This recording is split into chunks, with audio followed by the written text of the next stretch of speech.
Evening, everybody. I think we're live. Who's in the house? 15 of you. Hi, Joan, Josh, Merlin, Barnaby, hi, Bottle of Kittens, hi, Jane, Mike, Barnaby, Simon, evening, Sally, hi, Ron, fellow wafflers, hi, Anne, Rich, Sylvia, Jonesy, oh, the gang's all here. Can you hear me okay? Just quick sound check. Had a slight technical hitch a couple of minutes late, sorry. Just getting the lighting thing sorted. Evening, Lucas. Sound and vision good. Thank you. All good. Sound is fine. So this is one of these unscripted waffles. KK here, welcome.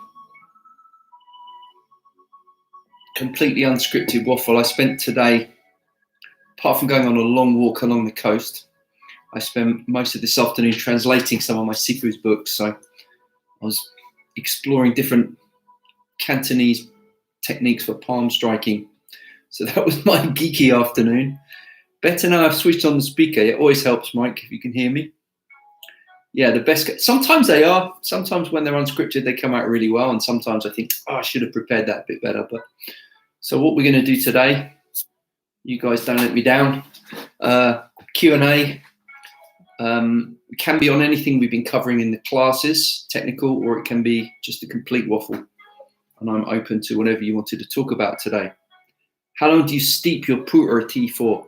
Not very long, Fujiao. If it's good stuff, you normally just pour the water, throw the first couple of pots away, and then just pour it just a minute if it's good stuff. Loads of questions. Good. Thank you. I appreciate it. Yeah, so the pu'er doesn't need to be steeped for very long.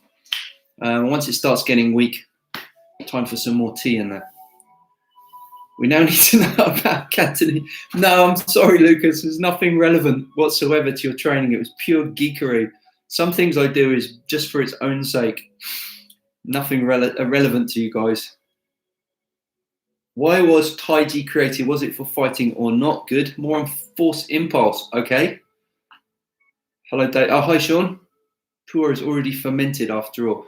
Yeah, again, talking out of my area, but you can get it ripe, you can get it cooked, and you can get it raw. And I use the cooked, which I assume is the fermented. So, what other questions have we had? So, why was Tai Chi created? Was it for fighting or not? So it depends what you mean by Tai Chi. Yes, it was for fighting. Absolutely was for fighting. The original forms were derived from Shaolin Kung Fu and really emphasized the integration of hardness and softness. More recently, people found it's very useful for stress and for health and for emphasizing the soft part of the training as a kind of antidote to the stress and tribulations of daily life. And also when it was taught to the Manchurians that were the ruling class at the time, they did something similar to kind of boxercises today, where you take a martial art and you promote it as a health or as a fitness thing without getting punched in the face. So boxercise is way more popular than boxing. Therefore, health Tai Chi is way more popular than martial Tai Chi for the same reasons. Nobody likes getting hit. But all of the postures in Tai Chi derived from martial art, specifically from Shaolin Long Fist. So thank you for that question. More on force impulse. Well, Barnaby, obviously you have an engineering background. We have people here with scientific backgrounds. I don't, unless you count A-level physics, which was a long time ago. But I'm interested in such subjects. Perhaps we can make it a discussion rather than a lecture, because I don't feel qualified to do a science lecture, but I'm happy to talk about it. What would people like to talk about? Don't let me down, guys, because tonight I'm not, as I say, I'm not prepared. What other questions have come in? Anything else?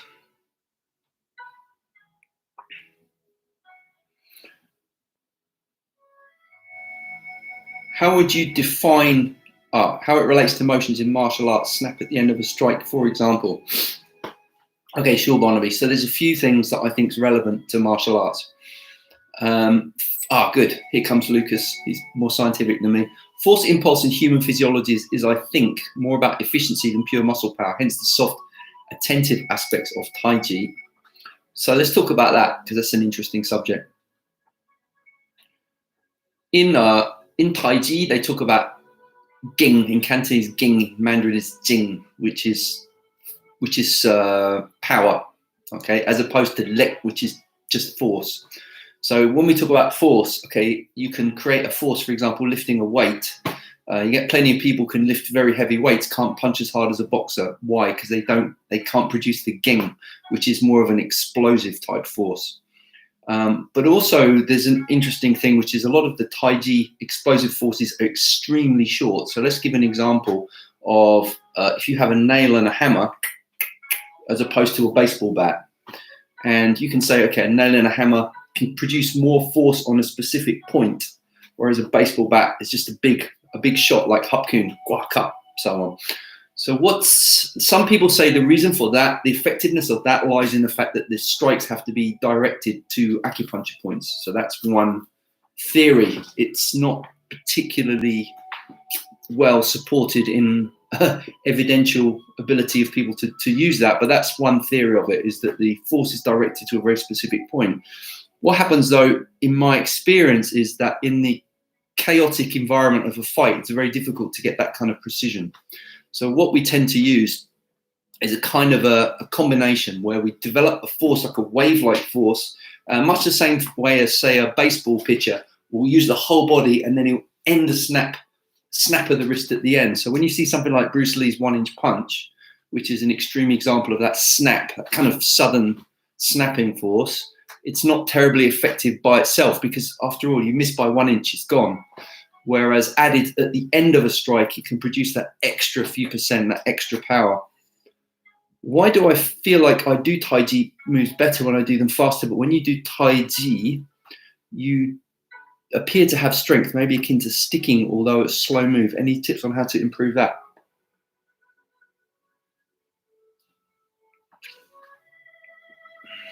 Why do I feel like I do Tai Chi better when I do them faster?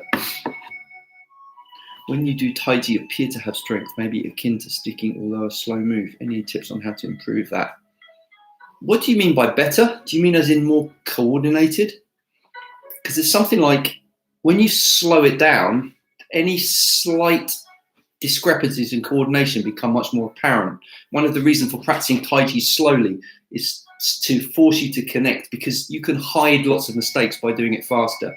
So it seems better, but it's really just sometimes hiding the disconnection. So by slowing it down, you're making every disconnection very, very apparent, and then you correct it, then you connect it through, and then you speed it up again, and you find your technique has improved, because by slowing it, it's kind of like when you're doing some editing on the computer, you zoom in and you match it, and then you zoom back out again. So it's more of that feeling. So my tips on how to improve that will be to take a single movement, do it faster, then slow it down, feel it, connect it, change so that everything integrates, and then speed it up again and see if it feels different. That would be my tip for today. Does that answer your question, or did you mean something else by better? I'm interested. Welcome. Lots of people say, this is the thing, it's akin to when you do meditation, okay? And people say, right, you sit there and you watch the breath and so on, or whatever your meditation practice. And then I get a very common feedback, which is people saying, it's worse now, it's made me worse. Like, can you elaborate? Yeah, I wasn't thinking about anything, and then I sit there and now my mind's all full and it's all busy. And of course, what's actually happened is your mind was always like that. You just never noticed it. So all that's happened is you've become mindful of your thoughts. So you think, oh, I'm thinking more. No, it's an insight. That's what's going on all the time. You're just not aware of it. It's the same thing sometimes in Tai Chi, where you say, oh, I'm doing it better. And then when I slow it down, it's worse. Maybe you're just suddenly becoming aware of all the discontinuities. Maybe. I can't say, because there's different cases. Right. How much of the snappiness is about optimal acceleration at the point of impact rather than brute force follow through, and how is that affected by how the muscles and nerves work? These are juicy questions. You guys never let me down. Okay, I'll give you a contentious answer. This is why MMA people don't like me and a lot of traditional people don't like me, because, you know, tell it how it is, right? A lot of the snappiness and ging that you see on YouTube and on videos is pure theatrics. I had a friend who was a champion of Tai Chi, and he could do the Chen style and the Fa Jing, bang, and it was so snappy and it was beautiful. And I once said to him, oh, I'd really like you to hit this pad because I want to feel it. And it was very, very disappointing. You know, most people with 6 months of kickboxing would hit harder than that. Why? Because people get caught up in the external, even though it's supposedly internal martial art, it's supposedly, people get caught up in the external show of the force, like creating the snap, rather than actually the snap arising as a consequence of the force delivery. Okay, so how much of the snapping is about optimal acceleration rather than brute force follow through, and how is that affected by how muscles and nerves work? So there's a Tai Chi master on YouTube. I can see there's more questions coming. Thanks, guys. I'll go through them in turn. There's a Tai Chi master on YouTube, and he was claiming this. This is what he was saying. The reason that you completely relax at the end of a Fa Jing is so that when your force goes into your opponent, okay, you transmit your force, which comes from the ground, directed by the waist, flowing through the hand and into the opponent. There's an immediate relaxation. The purpose of the immediate relaxation is so that the rebound of the energy doesn't come back into you and it stays into your opponent. I wonder what you think of that, Lucas. I'm not a scientist, but my feeling is the force doesn't come back afterwards. It's simultaneous, but I'm interested in Lucas or Simon or somebody of a scientific bent. Sean, when you strike in Tai Chi, do you aim through the strike point? For example, in my judo years, we aimed to throw the opponent feet below the mat. So Sean, it depends on the technique.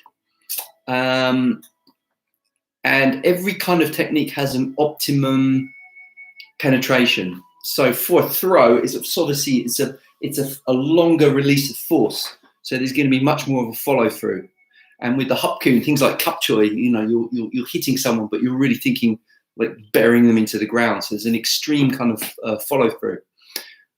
But many techniques aren't like that. So for example, if you're throwing a jab and you're jabbing your fingers into somebody's eyes like that, you're not trying to go straight through the back of their head.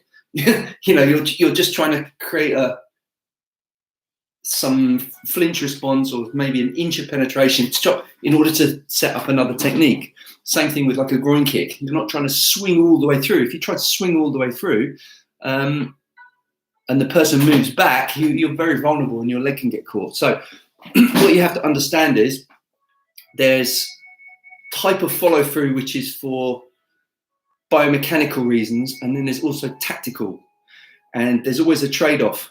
You can't punch a person like you would shot put or throw a javelin. You can't take 3-step run up, hit and follow through. That might work on those machines, but real people move. They're annoying. They resist you. So you have to have some kind of trade-off between tactical effectiveness and biomechanical effectiveness.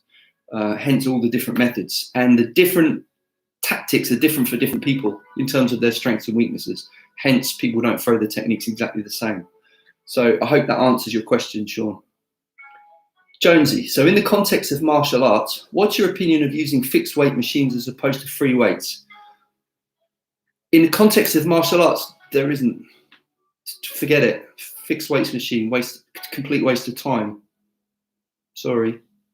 In the context of injury rehab, possibly, because you may have a particular muscle that you need to isolate and fix in order for it to move back into a kinetic chain. But free weights machines don't have much transfer to martial arts. You'd be much better off with some dumbbells or kettlebells or seti-pai. And for a variety of reasons, to do with stability and integrated body power and so on. Bowl of kittens. Oh, it was also about how you move your arms, like their strength is all the way through, even though relaxed. Yeah, it's very hard to explain. I think it takes time. I can't just give you a tip for that. The training of the intention, you have to always practice with consciousness guiding the movement, and then you gradually refine it. But I don't have a shortcut. PJ, I often find it feels softer at slightly faster speed. Me too, part of it. Yeah, it's part of it. Yeah, so it's kind of like, think about riding a bicycle as well. You know, they have those slow bicycle races, and it's really difficult because there's a sort of a speed where it goes. That's like very effortless, and faster than that is more effort, and slower than that is more effort. So yeah, there is an optimal speed for Tai Chi that's the most relaxed. But if you're doing Tai Chi for internal, for meditation and for energy work, you have to go slower, and it's more difficult. It is not easy. Maybe internal friction is just more noticeable at slower speeds.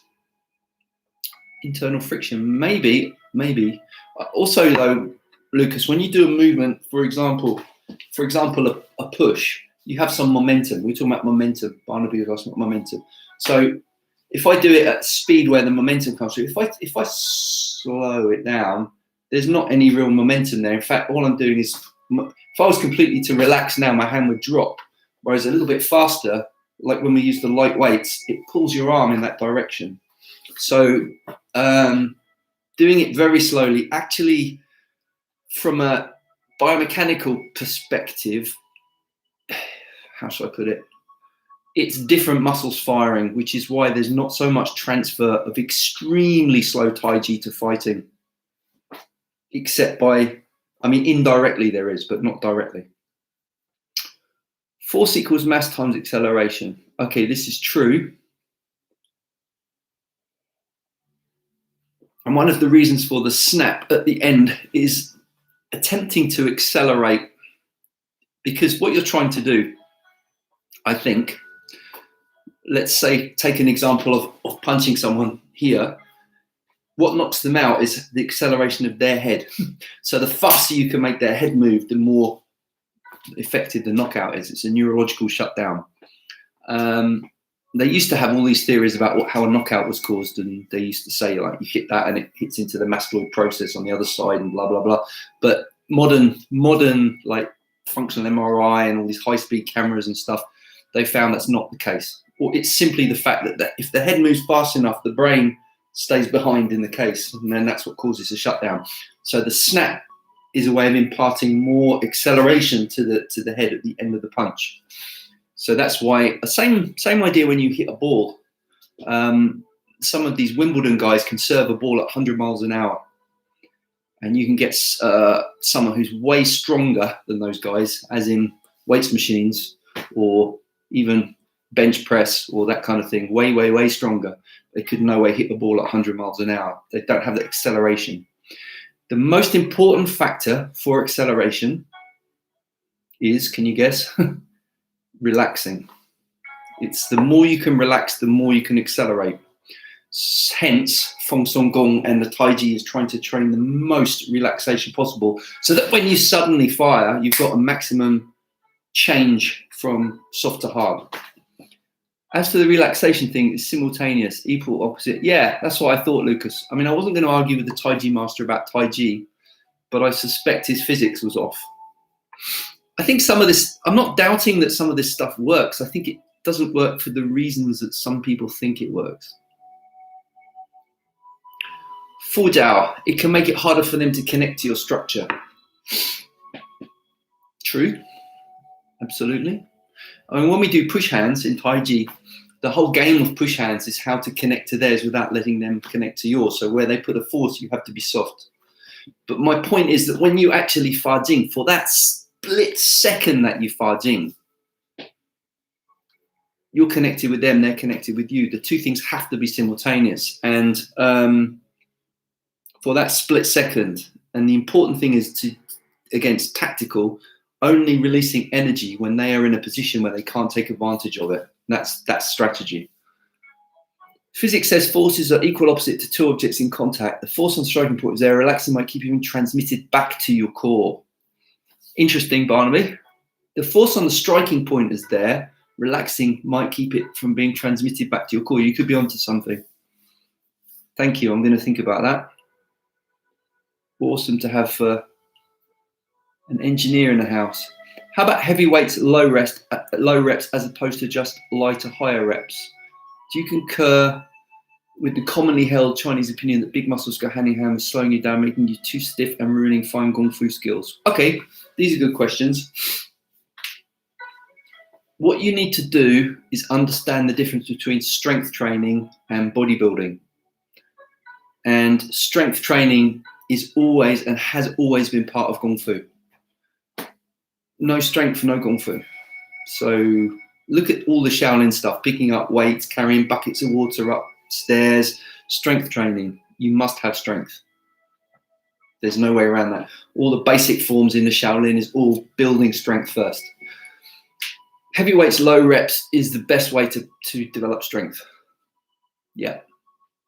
Around the sort of 3 to 5 rep range, about 5 sets with long rests in between to recover the muscles. So if you're working around the sort of 5 sets of 5 rep range, you're going to be getting maximally strong. Hypertrophy or bodybuilding doesn't happen very much at that rep range. That's more the kind of 3 sets of 10. It's a slightly different mechanism. And yeah, when you're doing that thing where you're feeding your body lots of protein and then doing the bodybuilding type training and then the hypertrophy for its own sake, yeah, it will slow you down and it will make you stiff. It's not, the problem's not big muscles. I don't have a problem with big muscles. It's, how should I put it? They more talk about tendon strength in Chinese Kung Fu. So it's not just about like size of the muscles. So strength training will definitely not make you slower. On the contrary, most sprinters will do strength training. Most sprinters will do deadlifts, squats. And they're the fastest people in the world. So tell them it will slow them down. So in summary, in conclusion, strength training good, bodybuilding bad. For Kung Fu, I mean, for Kung Fu. Stiff meaning inability to relax. So what we want to try to do is train. Strength comes from tension and acceleration comes from relaxation, yin and yang.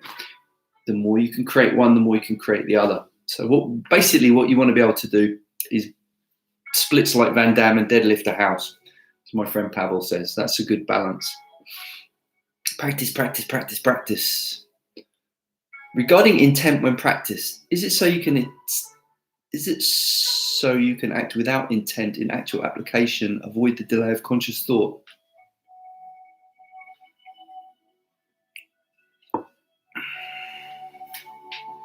That's a juicy question.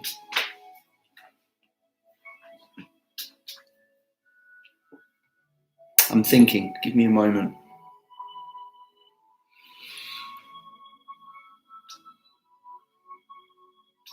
This is a difficult one to answer.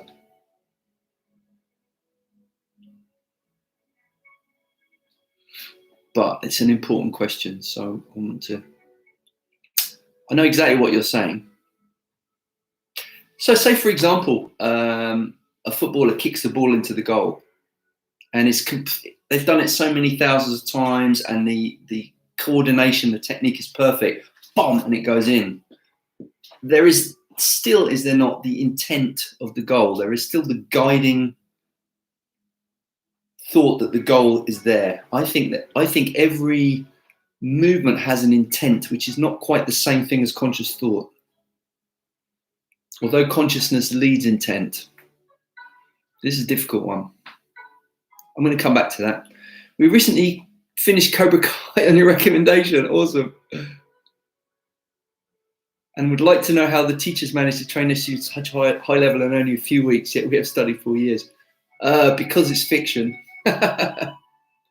It's a good story. I enjoyed the story very much, and I like the characters, and I think there's a lot of wisdom and truth in that. I think it's great, but I wouldn't use it in any way as reference for martial art training. just a program. Merlin, would you say that the students have anything resembling a high level of skill? Maybe we saw different series. Oh dear. Yeah. What can you say? There's movie fighting and then there's real fighting, right? Well, they could take on a group by themselves. Exactly. The characters have skill. The actors not so much. Simon, from complex systems comes emergent behavior that we can't always predict. We're beyond simple fixed body physics, probably. Ooh, interesting. Interesting. We can't always. So emergent behavior is something that can't be predicted from the thing it comes from, right? So like the nature of water being wet can't be predicted from studying hydrogen and oxygen atoms, right? So somehow when you get lots of them together, they have this thing of water, right? So what is it you're saying, that the complex system, as in the whole body, has so many factors? Yeah, there's the physics of it, there's the psychology of it, there's the physiology of it, there's the tactical, and so many things. So sometimes the Chinese will use sort of very fuzzy things like qi as like a guiding principle that maybe, if you break it down, comes from lots of things, or it is, as you say, an emergent behavior. Now we get interesting question is whether intent or consciousness is an emergent behavior or whether it's the prerequisite. Because in Buddhism, consciousness is not an emergent property, but almost that the universe is an emergent property of consciousness. Jonesy, what's your opinion of being up on the ball of the foot, more modern, and flat foot, very traditional? Joan, can you have intent without conscious thought? Okay, what's your opinion of being up on the ball of the foot? I know there's been some discussions of this online lately in David Ross's group.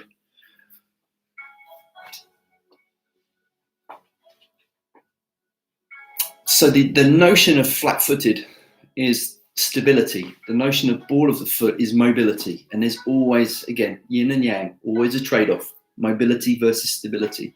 Traditional Kung Fu, we use steps on the ball of the foot, like hanging stance, half kneeling stance, and then we use flat-footed stances like Seipeng Ma, horse riding, bow and arrow.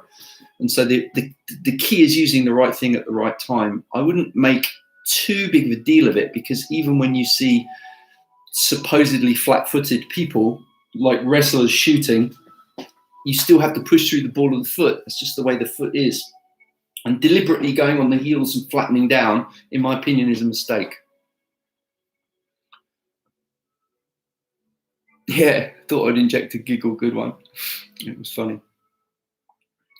Just do it, Alan Watts. Yeah, before there was Nike. Can you have intent without conscious thought?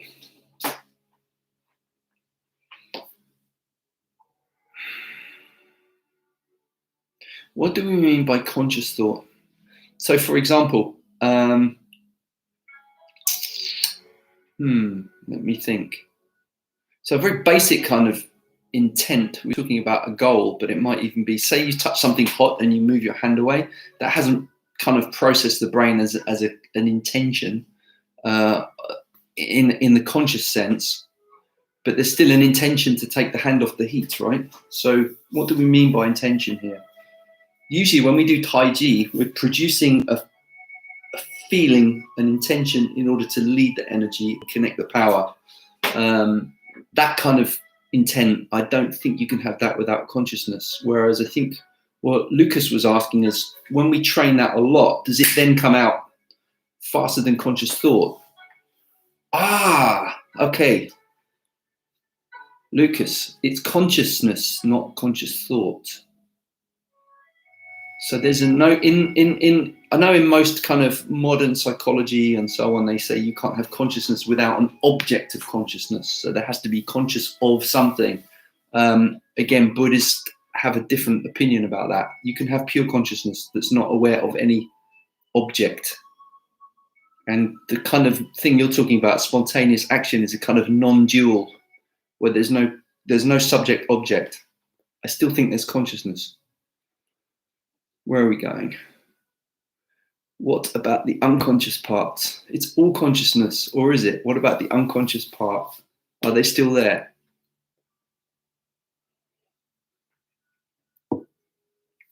Consciousness is whatever you happen to be aware of at a given moment. The rest is unconscious by definition. That's conscious awareness, different to consciousness. Ooh, these are good. These are good. Okay, so here's the question. The Zen thing would be, who is conscious? So if you read like Dan Dennett's book, he has this kind of many minds theory of consciousness, which is almost like there's lots of conscious beings in your head at any one time. You're just not aware of them, but they are aware. They are themselves aware. So when you say unconscious parts, you're talking about the self being unconscious of them. It doesn't mean that they themselves are unconscious. And the big illusion is the self, that you're identifying with this part, but not that part. So consciousness is whatever you happen to be aware of at any given moment. The rest is unconscious by definition, yes. If you're talking about you as a conscious being, the suspect bit is the you, not the consciousness.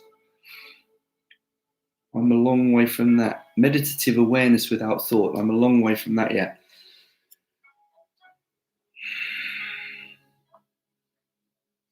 I think this idea that the Zen monks sit there and there's not a thought arises isn't possible or correct, because human brains just don't work like that.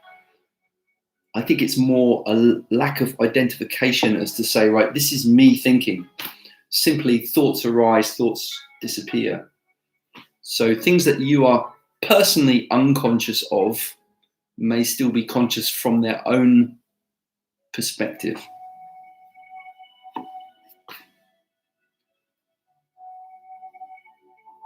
I'll shut up about that. Have you ever had meditative moments when you Tai Chi or Kung Fu practice? Me, yeah, all the time. All the time. When I'm doing it right. So there's several ways in, if you like, to it. I think that the slow Tai Chi and the fast Kung Fu forms are different ways in. In the slowness of Tai Chi, what can happen is you become absorbed in the movement. So you lose your sense of separate self from the movement. Is it the same as a flow state? I believe so. Let's put it this way. This might sound a bit mystical, but several times when I've done the Tai Chi form, I've more had the sense that it wasn't so much me doing the Tai Chi form as the Tai Chi form had to create me in order to express itself. So it's almost like I am just this thing that it's a bit like that one about the, a chicken is just an egg's way of making another egg, right? I had the sense that the Tai Chi form was the primary thing and I was just the chicken. But it's very hard to put it into words. But yes, I think, Sean, meditation, have a thought and let it go. Who has the thought? Don't you encourage us to train a move so we complete the form without consciously thinking about the next move? Sally, the reason for that is so that you don't have to consciously think about the next move. Frees your consciousness to think about the movement that you're doing at that moment. Otherwise, you're thinking about the next move. You're not in the moment. Okay, so that's who transcendent. Yeah, I guess. It's no more real or less real, though. This is the point. It's all perspective, right? It's not better or worse or anything like that. I'm not making any claims about it. Just saying that you can it's a bit like the Necker cube. You're looking at it as that bit's front, and then it flips around. You're like, well, that's interesting, right? How can we know the dancer from the dance? Yeats. Okay, so dancer from the dance. So someone else has had the same experience.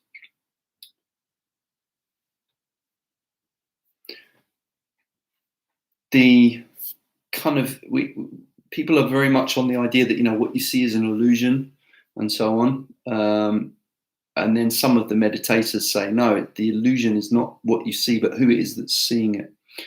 Back to planet Earth. Okay, we want to bring it back to practical usage. What skill aspects of training are achieved from practicing two-person fighting forms, and what is not the purpose of them compared to free sparring? Okay, I'll come back to that. Give me a second. Give me a second. I was going to say one more thing, Jonesy, before I come back to planet Earth.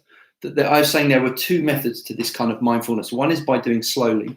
The other, when you're doing a faster practice, this may be more akin to the flow state that athletes do. But when you practice a Kung Fu form, you're practicing the same movement or the same combination again and again and again. Have you guys ever done a mantra where you say a word and then after you've been doing it for 20 minutes or so, it stops having any meaning? It just becomes a noise. It's the same thing with, like, if you see a word like cup, we hear the word cup and we think of that. But if you keep repeating it, cup, it becomes quite abstract, cup, and then it just becomes a sound. And so that's how a mantra works. And a Kung Fu form can be like a mantra. A Shaolin form can be like a sutra, like a Buddhist sutra, by repetition. Okay, back to planet Earth. Practicing two-person fighting forms and what is not the purpose of them compared to free sparring. Okay, so Jonesy, two-person fighting forms have, for beginners, first of all, you can understand what the movements are for. So it can teach you, okay, this is blocking or this is striking and this hits this and this works like this.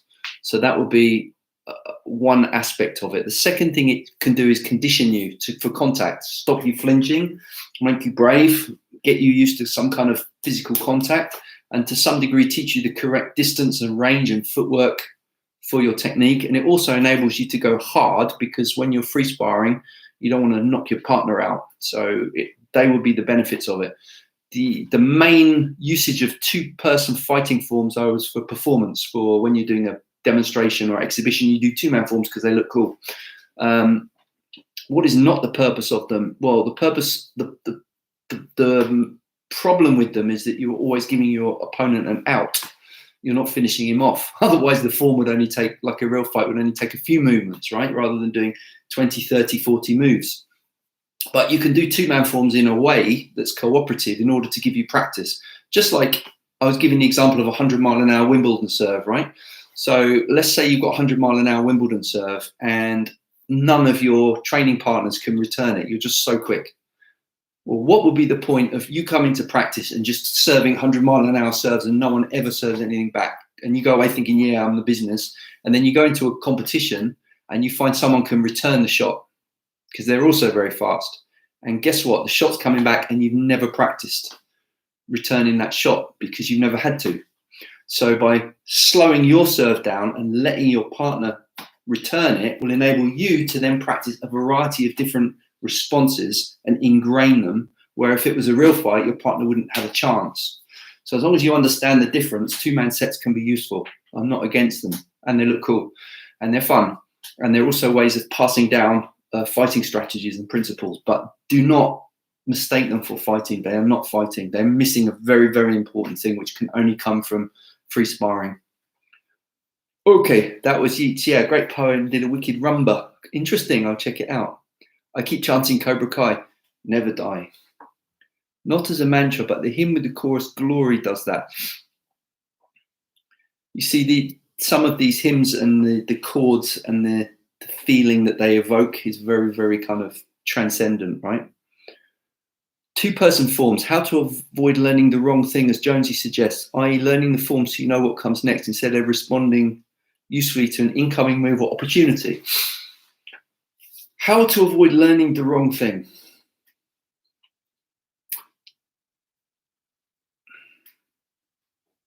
Learning the form so you know what comes next instead of responding usefully to an incoming move or opportunity. Yeah, that's the thing, isn't it? That you're how shall I put it? You're premeditate. Because you know what your partner's going to return back to you. The big thing that people do wrong is you're anticipating the movement before they do it because you know what's going to happen. And then when you come to free fighting, they do something different, and you're your mind. Again, what we were talking about before is your mind's ahead instead of in the moment. And real fighting, you can, to some degree, and there is a degree of anticipation necessary. When you slip a punch or something, it's because you know it's coming, because you've stacked the odds by your footwork, by your angle, so you're anticipating the movement. But you don't want to be so far ahead to say, right, I do this, he's going to do this, come back with that, and then he doesn't, and then you're out of the zone.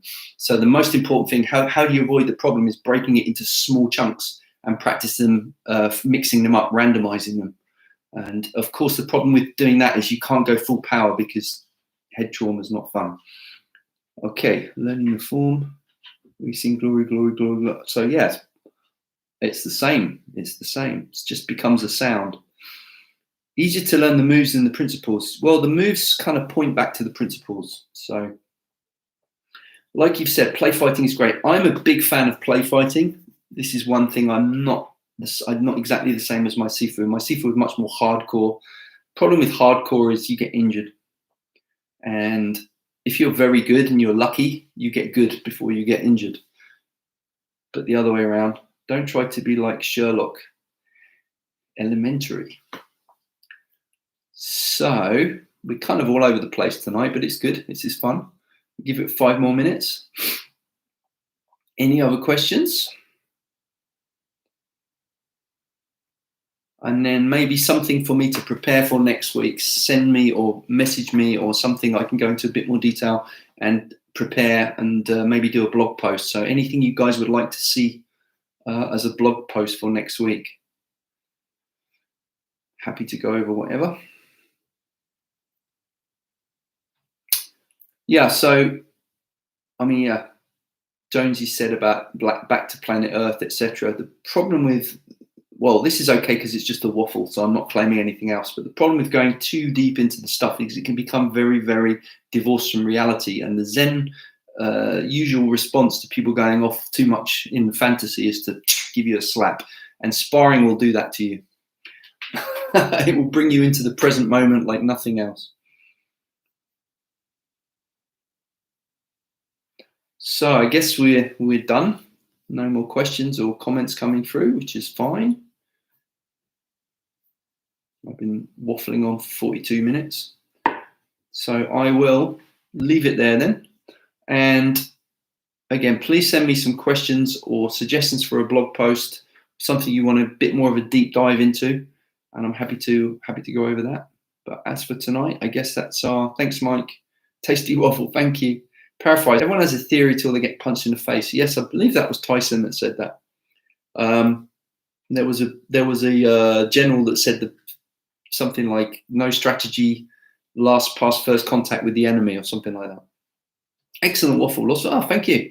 That was great. Listening effective. Thank you very much. Appreciate it. Good demystification. I try. And hope you all got something useful out of it. Most important though, waffling is good, but it's meaningless without practice. You've got to put your practice in. I do a separate waffle, so when we practice, we can practice. Having said that, I do sometimes go off on one in my lessons, I know. That's the one. No battle plan survives contact with the enemy. Thank you. That's the one. Yeah. That's why you must have an ability to be spontaneous. So it's that, you have to have you have to have an intent, but your intent has to change. Okay. Waffles are great. Appreciate it. Yeah. See you next week. Thanks, Simon. I might not be a Belgian, but I know a waffle when I hear one. Helmuth von... Oh, okay, you Googled it. Thank you. All right, all the best, and see you guys next week.